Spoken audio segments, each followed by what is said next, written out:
Lord Hannay, your committee have been looking into the EU drug strategy. Can you tell us what prompted this inquiry and why? Well, the present drug strategy, which runs until 2012, is reaching the end of its life, and the EU is likely to adopt another one for the period 2013 to 2020.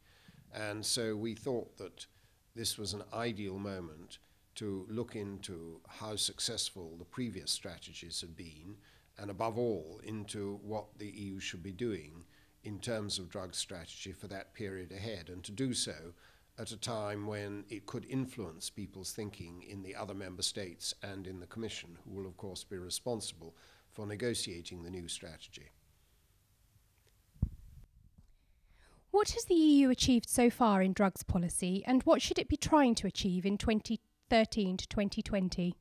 Well, the EU's decided from the very beginning that this was not going to be an area of policy where it was going to be one size fits all. It was going to be an area where individual member states would take the main decisions, which are still their responsibility, but the drug strategy would attempt to pull that together and to strengthen the performance in all the member states, who are all trying to achieve two broad objectives, which is to reduce both the demand for and the supply of illegal drugs. And up to now, success has been rather limited.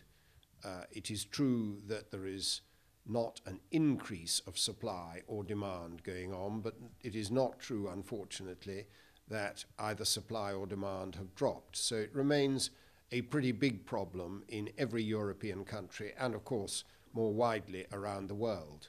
And one of the things that we are trying to achieve is a strategy for the future which is better focused on things that can be achieved and doesn't simply set very broad brush objectives like the reduction of both demand and supply.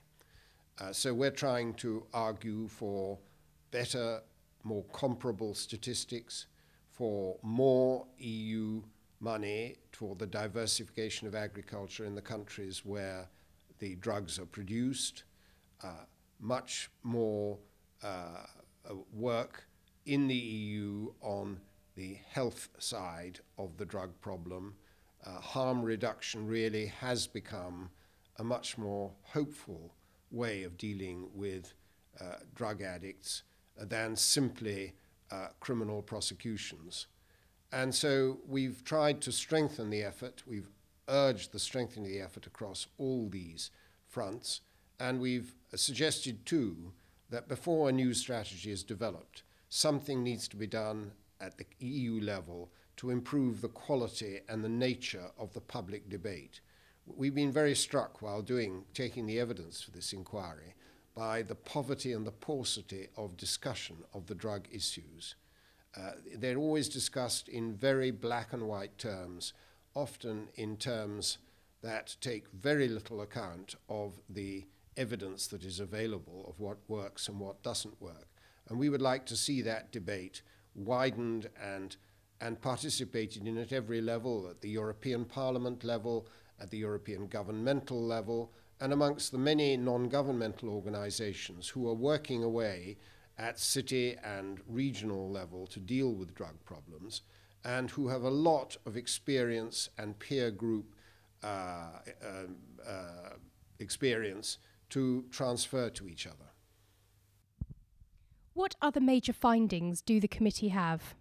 Well, we were very impressed by the European Monitoring Centre for Drugs and Drug Addiction, which is a small European agency situated in Lisbon, and which seems to be valued by the member states, by the non-governmental organizations, and by the wider international community, and most particularly in the form of the UN Under-Secretary General, who coordinates drug policy issues for the UN.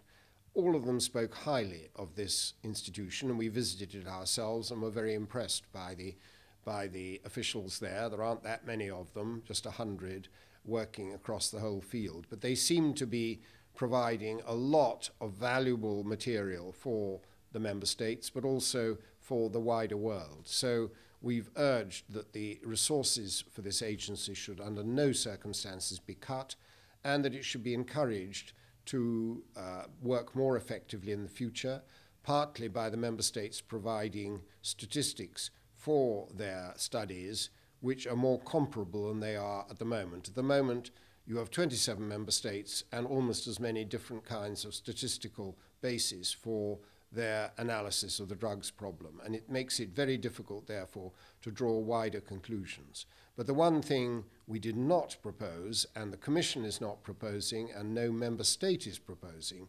is that there should be a single set of measures dealing with drugs in every member state the same, because the differences are very great and it doesn't seem to us to make sense. So this is one of those areas where that rather obscure phrase, subsidiarity, about where you only do things at the EU level, where there is value added in doing it at the EU level, is actually applied.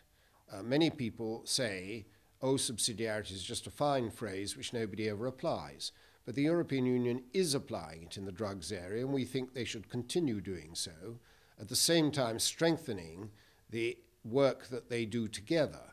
And that can be, for example, in questions of supply, having really tough policies to deal with trafficking of drugs, bringing them in from places like Afghanistan and Colombia and the rest of Latin America in the case of cocaine. Now, that work has shown borne some fruit in recent years, and Europol, the European Union's agency for police cooperation, now devotes 30% of its resources to drugs crime. And that's good and needs to be strengthened. And meanwhile, some member states at least have not got very far down the harm reduction road. That's to say, they are not devoting enough of their health budgets to dealing with unfortunate people who suffer from drug addiction. And yet, it's becoming clearer and clearer that that side of handling drugs is every bit as important. Some would say more important, but certainly every bit as important as putting the traffickers behind bars, which is certainly the view of every member state. And finally, Lord Hannay, what will happen next? Well, our report will be, I hope, debated by the House before too long. It will also, of course, be transmitted to the Commission, to the European Parliament, to other member states. And if there's one thing that I would really like to see, it is that this report triggers off a really serious debate about how best we in Europe, all 27 member states, can in our different ways, and while acting still within our own jurisdictions, be more effective about dealing with all the bad effects of drug addiction, which are unfortunately still very prevalent from one end of Europe to the other. Lord Hannay, thank you very much.